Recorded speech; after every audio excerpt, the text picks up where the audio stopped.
Hello, everyone. Thank you for tuning in again. I am Kaylee Batesman, the Managing Director, Community and Partnerships at She Can Code. And today we're discussing from code to customers, tech, business, and leading from both sides.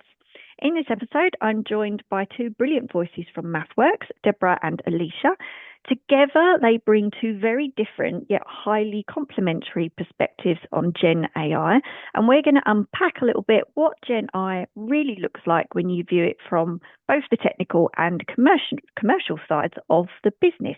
Welcome, ladies. Thank you so much for joining me. It's an absolute pleasure to have you both here.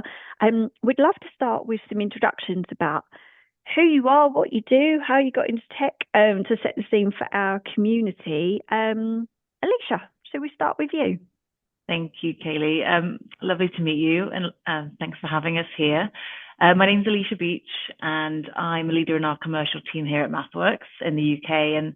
And by that, I mean I lead a team of account managers, and our role is really nurturing customer relationships and essentially getting the products that people like Deborah work so hard at building out into the market and being used by companies all around the country. I have worked in, customer or client-facing roles since the start of my career. My first role was in technology consulting, and I kind of fell into that a little bit out of university. But since then, have always been, as I said, in sort of customer-facing roles, but also within the tech industry. And when I say tech industry, that is quite broad. It's been working, implementing software solutions at companies. It's been helping develop and deploy logistics platforms to customers. And now here at MathWorks, it's obviously selling and working with customers that are using our project for their technical work as well. So it's sort of double tech in this role. I think another just quick thing. MathWorks, I joined last summer. It's my first role just becoming a new mum. So I have a toddler, and it's my second one being in a management role as well. So lots of, new things I'm learning in this space. Lots of change and transferable skills as well. Having a toddler at home, I'm sure. Lots of negotiation. Exactly. Yeah. All those things that you bring back once you become a parent. We love to ask this question on the podcast of how people end up in tech, because we do have a lot of people that fall into tech. And it's one of those happy accidents, though, that people are like, I'm so pleased that I fell into the tech industry, but it wasn't really what I was planning. So we have lots of people that have that experience and then kind of I think actually I wish I'd known about this as a career, before and done it at university. And when you were at university, out of curiosity, was there something when you were younger that you kind of had your mind set on, and then the world of tech obviously opened up to you? But was there something, someone at school that was kind of inspiring you in a certain direction? I was always more leaning towards like sciences and maths, and that's something sort of the logical problem solving that comes with that space. I actually did a degree in economics, so not a tech degree, albeit it was more on the statistics side, so quite heavily math based. But I think what I found on like looking for a job at university, and even now versus back then when I was graduating, like more companies are classed as tech now that maybe weren't when you think back 10 years ago. Maybe we're thinking of big tech or people just doing software development. Now a lot of companies, retailers, finance institutions are technology leading, and that the tech is like sort of the core of their business model. So I think it's maybe more than what people kind of just think about. If they think about tech, they think about Google, Apple, whatever.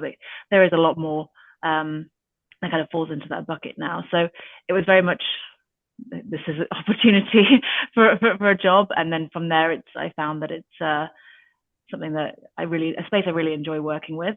And I can maybe talk a bit more about this later, but just, being a bridge a bit between sort of the business side and sort of the deep technical users that either I serve or I work with internally. Yes, definitely. It's a lot broader than we think it is, and we wish that more people knew that as well, and that they would consider tech as a career as soon as they come out of university or even study it. Because you're right, there are so many different jobs and so many companies that class themselves as tech now. But we also still need techies as well. So, Deborah, we'd love to hear a little bit about your route in and what you do at MathWorks. Tell us all about you. Sure, thank you. Thank you for having me. So I work as an AI engineer at MathWorks, and my team is currently working on this product called MATLAB Copilot, which is our solution for providing AI-assisted coding. And we also work in like general GenAI capabilities inside MATLAB. I have been at MathWorks for about 4 years now, a bit more than 4 years. And before that, I was actually doing a PhD in the field of natural language processing, and particularly around large language models. So one thing I like to say is that I started working with large language models and GenAI before it was cool. And I love that. Like, I yeah, didn't just do it because it was in the news and it suddenly yeah. become cool.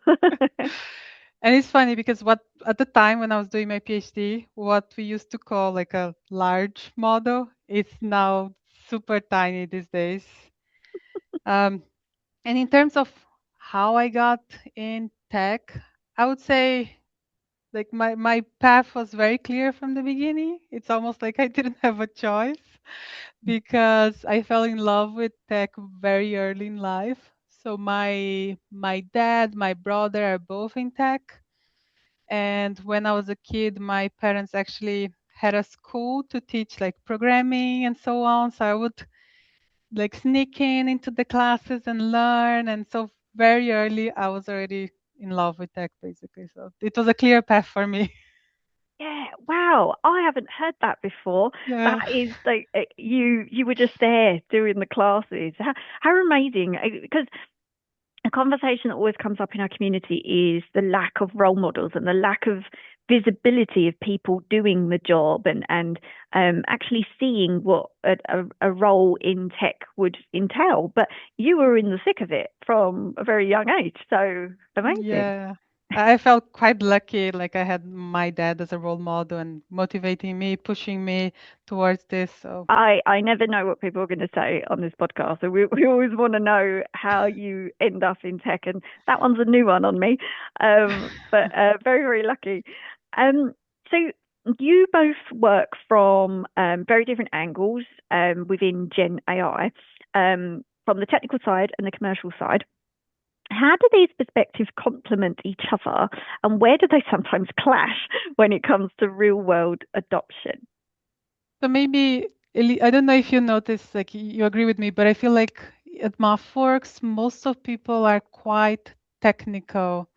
So it's a bit different from other companies. So it's at least for me, the people I have worked with, it's much easier to go into the details, the technical details, because of the expertise people have. I don't know if you share that, Elisha.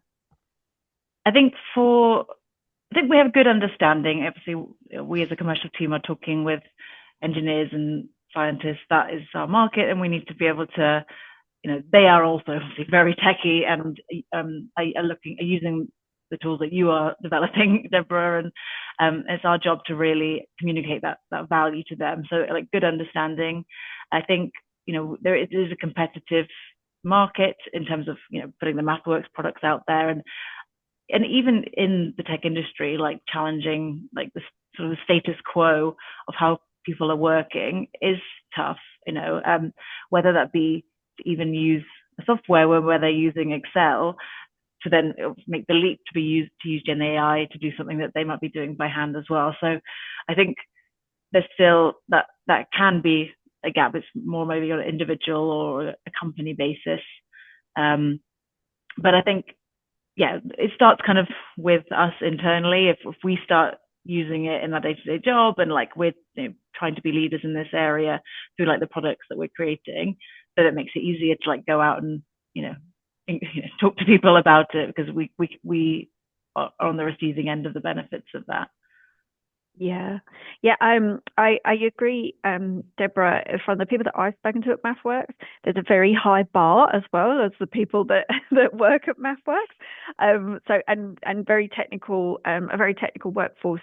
But there is always that balance of striking of people like yourselves, Elisha, who are the ones that talk to the end users as well, and what they would like. And I suppose there's always that, I don't want to say clash in that sense, but that balance between this is what people actually need and this is what the technical team would like to achieve. So I suppose it's kind of making a balance to ensure that it actually helps the end user and is commercial as well.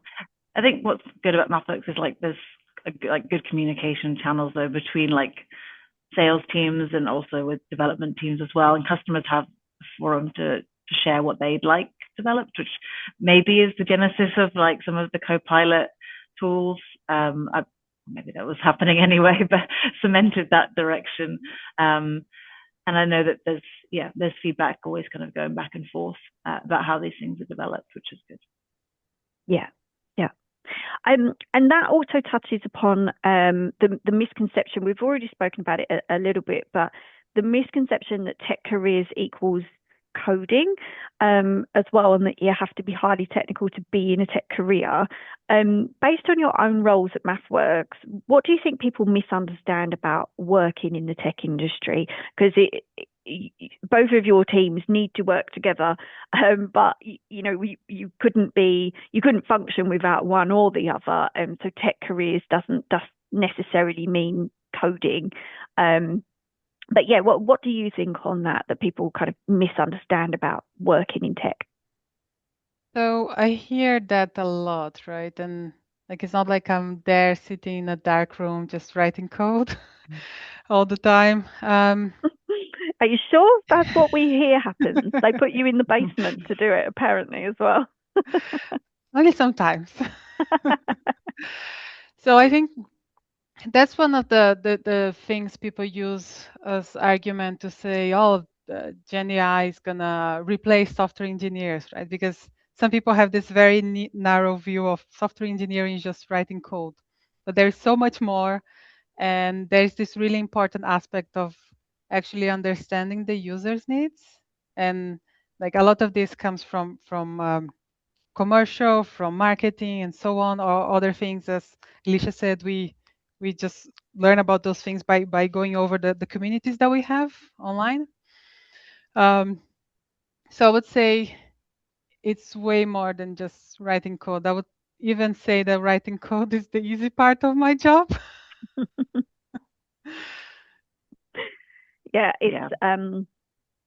It's a definite balance. I think so. We hear the stereotype of the writing code and put in the basement and all of those things. But actually, a lot of that it is a misconception about working in tech, because most of people that we speak to in tech say you're not working on your own as well.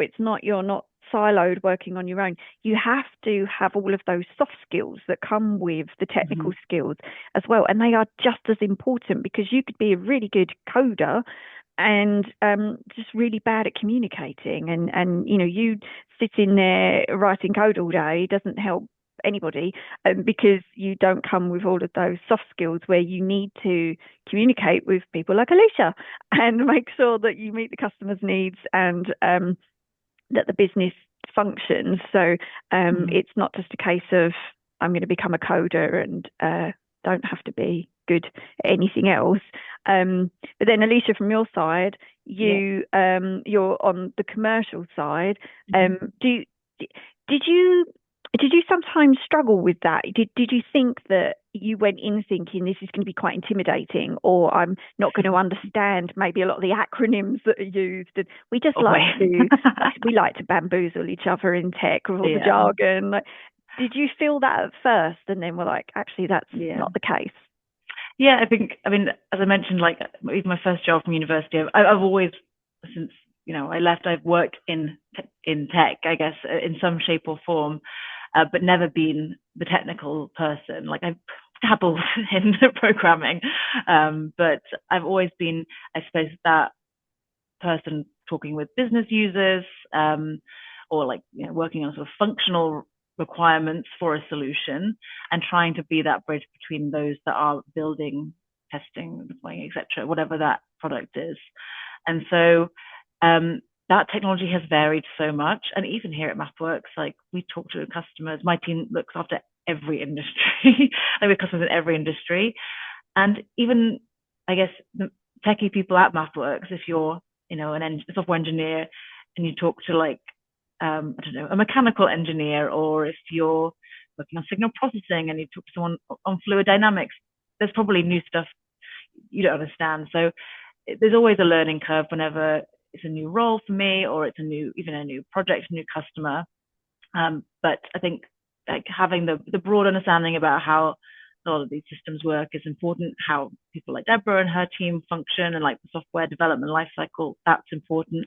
And then just like being at a company where people are, operate as a team, and you don't feel afraid to ask questions like, what does that acronym mean? Can you just talk me through this workflow or whatever? That helps. That makes a break really. And I've been fortunate that everywhere I've worked, people have been willing to share. And again, it's not my job to be the deep technical expert, but it is my job to be able to speak to like the products and understand my customers to a decent level. So it's not daunting at this point. Like I expect it, but I know you have to work at it for sure. Yes, definitely. We actually had a conversation on here recently about psychological safety in the workplace, and whether or not you feel like you can ask questions at work. Because if you do work in a company where things like you might have a new client, they have different needs, you're not expected to understand everything at first anyway. How do you feel asking questions at that company, especially where there's lots of technical jargon and you need to learn as you go? And not everybody feels safe at work asking. They kind of feel like there's that underlining feeling of, I can't ask because people are going to think I'm stupid and I'm going to have to go away and look everything up, because there's that culture that's just kind of, I can't ask my team questions. But the ones that are functioning, and especially between technical teams and non-technical teams, you have to be able to ask questions and communicate. Yeah. I guess it depends what kind of role you're in, but like I have a team and I have a new account manager that's joined, and part of their onboarding, it's not actually part of the formal program. There's a little bit about the tech stuff, but I'm trying to set up sort of extra meetings with application engineers from our side, just to talk about go into another level deeper of some of the technical stuff that comes up a lot. So it's sort of supplementary sessions to kind of get him and me, still relatively new, up to speed on things. I think having that, people who are in leadership roles having the attitude and trying to encourage forums to ask those questions, that can really help people that are new coming in to feel comfortable. Yeah, definitely.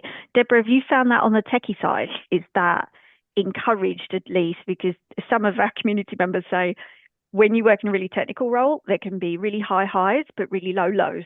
And sometimes you've got days where everything has really gone to plan, and then you've got other days where you're like, oh, what is happening today? Is that asking questions and encouraging each other to stay curious, is that something that you've experienced on the technical side as well? So I have experienced a bit of that while I was doing my PhD, where there is this like a bit of people are a bit competitive in terms like, oh, I need to show I know more than this other person. But I feel like once I started my role here at MathWorks, I kind of slowly shift from that mentality. Like I felt more comfortable asking questions, and as I became a manager, I tried to distill that culture into my team as well. And one way of doing that is by basically myself asking lots of questions, and then other people in my team see it's also fine to ask questions. Example, yeah. Yes, I try to do that a lot. And I try to share a lot of things with my team, things that they should be reading, things that are interesting in the field, to kind of motivate this kind of sharing and like helping each other grow, basically. Yeah, that makes sense because they're going to see it from you. And if Yeah. you're someone, especially when you step into a management position or any kind of leadership, it can be very lonely because you think everybody now thinks I have the answer to everything.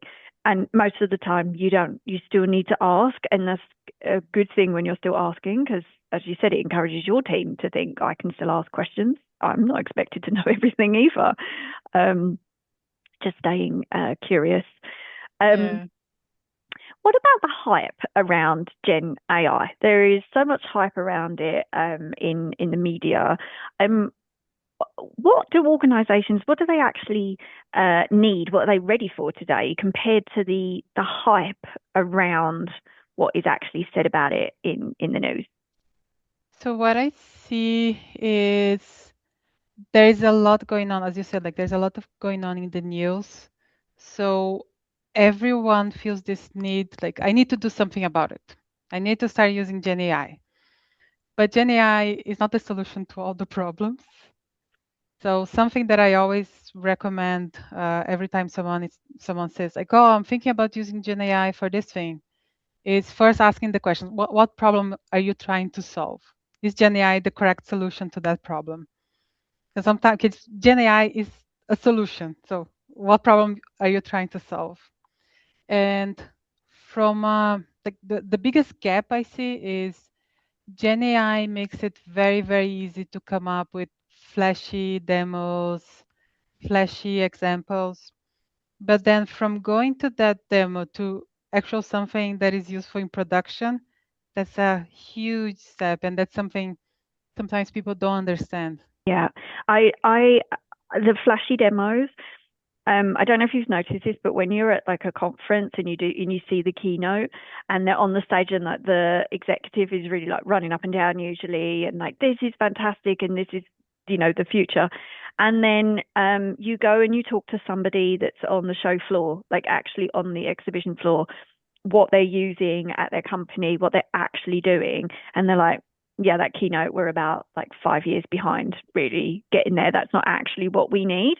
That is usually the case. It's nice to see the flashy demo and what's coming next, but when you actually talk to the companies that are using it, they're like, no, we're nowhere near that. Elisha, that must be so interesting for you though, be talking to the customers about what it is that they need from a commercial aspect, and then actually, Deborah might be there thinking, "We do all the flashy lights because I know what's coming next." Like, yeah, we get a lot of like, that? can we get it to just create our models for us? Not quite, and you probably wouldn't want to use that. I think it's trying to, yeah, as Deborah said, like, what are you trying to do? Where is there efficiencies to be gained, like in the broader picture? Like, what are the tasks, activities that take a long time that could be made a lot more efficient?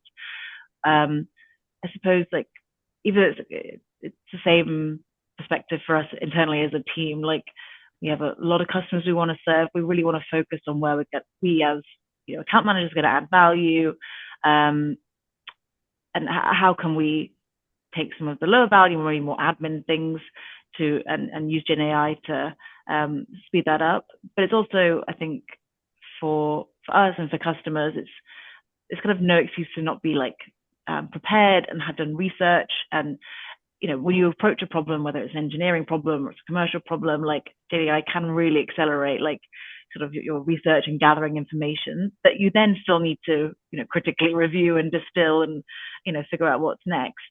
But yeah, that is I think how we're trying to direct customers. Yes, they might not build your model for you, but you can get ideas, you can get examples a lot quicker that then you can feed into whatever you're building. So I think like any process, like it needs to be tried and tested and deployed consistently across the board as well. It's not, you don't want each individual person kind of doing their own thing of different quality as well. And before you know it, you don't really have any sort of standard processes, and things probably won't work as well. So I think that's something, we're also trying to bear in mind as a team, and also see where customers are at in that regard. I'm getting the sense that that's what customers are, they do care about that too. They don't want just everybody kind of using their own sort of GenAI, doing their own thing differently, but try and find the right solution and how it fits into their right process as well. Yes, and that when you look back on that and the company thinks, yeah, but what impact did that actually have on us? Where did we actually see improvements? And instead of everybody just kind of done their own thing, and nobody tracked what was happening, and we didn't actually move forward. Definitely. I wanted to ask you both, because you both recently stepped into management. What's been the most surprising or challenging part of becoming a manager in a fast-moving tech environment? I think I was in a management role in my last company. I think what's different about this one, it's not necessarily due to it being fast moving or anything, but that is still the case. But I think I'm joining a team where my team has been already at MathWorks for a number of years. So I'm sort of the new person and coming into a leadership role, whereas previously I'd sort of moved up through the company. So I think it's been interesting just to try and find the balance between wanting to make an impact and like getting involved, but also, pausing and giving myself a chance to learn and not disrupting, what is, how people are working and, if it's working well as well. So it's just been a different approach for me, I suppose, that I haven't experienced before. So yeah, I guess an added layer of challenge in that regard. But again, as I mentioned before, people have been very supportive, and I have good peers and mentors that are kind of giving me some guidance about, I guess how I can support my team better, and also learn from them given their years of experience here. Yeah, it's always a challenge stepping into management, but you're right. If it's a team that's been there a while and you're the new person, that also comes with its own unique challenges as well. It's great that you said you have mentors as well. We always encourage people to find mentors inside their company and also outside their company, so you get different experiences from both, and they share different pearls of wisdom from what it's like working in the company, and then what people have learned from outside as well, because management does come with its challenges. Deborah, what has your experience been like stepping into management on the techie side? How have you found it so far? So thinking from the perspective of this fast-moving field, and you mentioned this thing, like, as a manager, you're expected to have all the answers. Yeah. And a field where no one knows what's gonna happen, no one knows like what are the answers to all the questions, then that's where it becomes really complicated, because no one has the answers. So you kind of have to accept that and like just go with your team and say, look, we need to figure out this thing together. We're gonna make this roadmap, we're gonna make this plan, but we need to adapt, because 6 months from now everything will have changed, and we need to be able to adapt. So when you're writing code, you need to write code in a way that you know the code is going to change. So I think that's the main challenge, is like the ground is shifting all the time. Yeah. That takes a certain type of person as well. So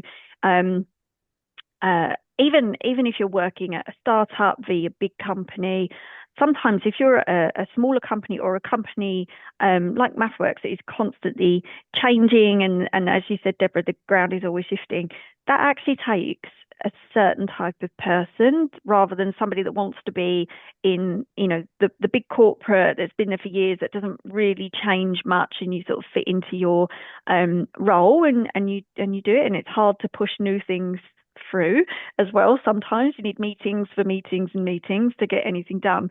But it takes a certain type of person that's like, I actually thrive on that amount of change and how much we get to do in just inside 1 year within a company, that things move so fast. You both must have quite unique teams in that sense, like people that are very kind of, they need to be agile, and they're quite, up for trying new things and up for testing.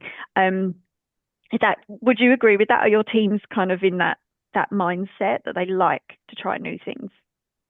Yeah, definitely. And I think just also having an awareness of like how the market's changing and what customers are saying. Like, you're not just heads down being like, I need to, close this deal. It's like, when you're talking to customers, just kind of being on the lookout for, okay, what are the new projects they're working on? They've dropped something, why? Like, and really kind of, asking that next question, going a little bit deeper to understand like maybe what dynamics are shifting. Because that then, as you said, like feeds back into our work. We need to be dynamic to respond to that, but we need to first identify it before we can respond. So I think that's definitely something that the team exhibits. Yeah. Yes, same. Some people Yeah. don't like that though. I'm assuming, like Deborah, surely techies are like, let's try and test, but some people, they don't like change, so they wouldn't be suited at a company like MathWorks. That's a good point. I think we have space for like I think we have like in my team I have multiple personalities, and there are people who like more like the stable, and those people, they're gonna be really good at making sure like our infrastructure works super well. Yeah. The code base is very stable, so we need those people. They're the ones that are gonna make sure our system works fine. But we also need the very curious people that want to try the latest thing. Yeah. So I feel like my team has a good balance of these two personalities. Yeah. Yeah, that's a good point. Yeah, a nice balance of those people that are like the rock that of the company, that are very stable. We do need those too as well. Yeah. Um, so for someone early in their career, or considering a move into tech, what advice would you give about building a career that doesn't necessarily follow a traditional technical or leadership path? Do you have any advice for our listeners who might be thinking about coming into tech, and anything you wish you'd been told as well? I think it's a nice follow-on question from what we were just discussing, because like everything is changing so quickly, and like Deborah's point, like what you might be developing now might not be what's needed in 6 months, but that goes to like maybe bigger picture stuff as well, like the types of products in the market or types of roles that like a company will have might change. So I think just whatever role or job you're in, just trying to understand the bigger picture, and not necessarily just staying in your lane or just doing your responsibility, but like get an understanding of how of the bigger picture works. So for example, for me and my team, understanding how the development organization decides what products are developed, like, and what that cycle looks like. MathWorks, because again, we are, at the end of the day, like we've got to try and drive consumption of those tools. So I think having that awareness for yourself, but also looking for companies that value like curiosity and exploration as well.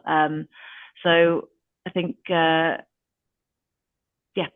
just keep an open mind. I never thought I'd be in like this role. I would never thought I'd work for MathWorks. Like, this wasn't something that was sort of on my radar. I definitely have been a person to like sort of take next opportunity as it comes and try and figure out what's best for me.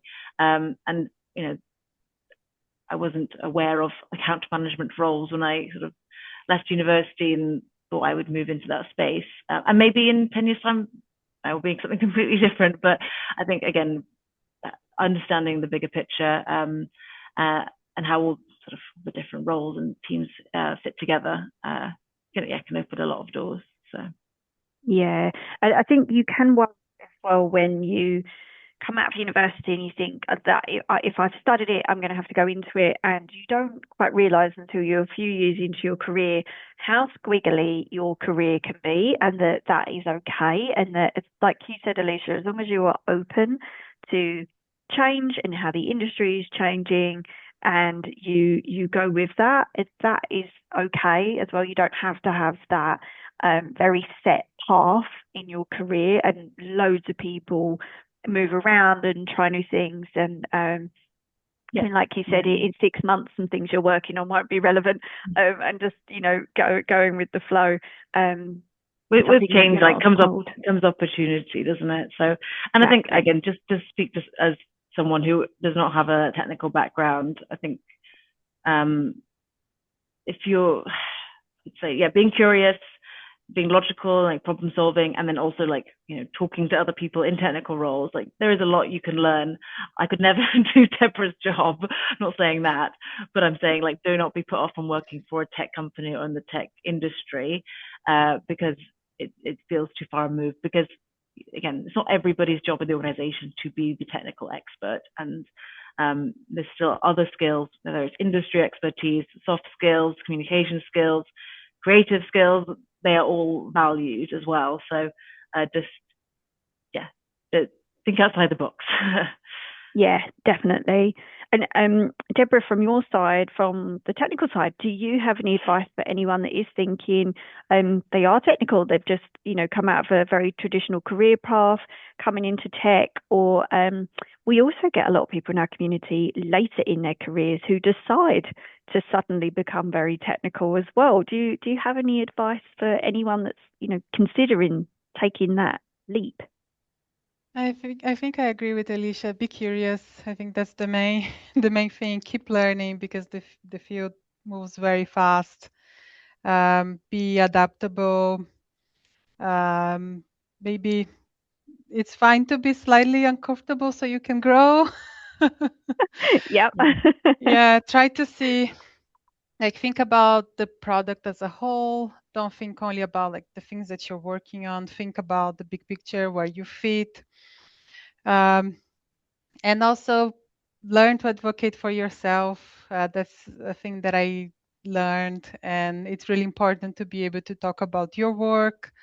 Make sure the value is exposed to other people. There's no point in doing all the good work if no one knows that you're doing that good work. So you need to advocate for yourself. I think those are my biggest lessons. Be careful, be curious, and advocate for yourself. Yes, that's brilliant advice, and something that you don't learn until you've been in your career for a little while, and you're kind of like, oh, I wish somebody had told me that when I went into work. Could Yeah. explain all of that. Ladies, I could keep talking to you on this topic all afternoon, but we are already out of time. So, Deborah and Elisha, thank you so much for coming on Spilling the Tea and sharing your journeys and your experiences of working at MathWorks and working with GenAI. It's been an absolute pleasure to chat with you both. Thank you for having us. Thank you. Thank you so much. And for everybody listening, thank you, as always, for joining us. And we hope to see you again next time.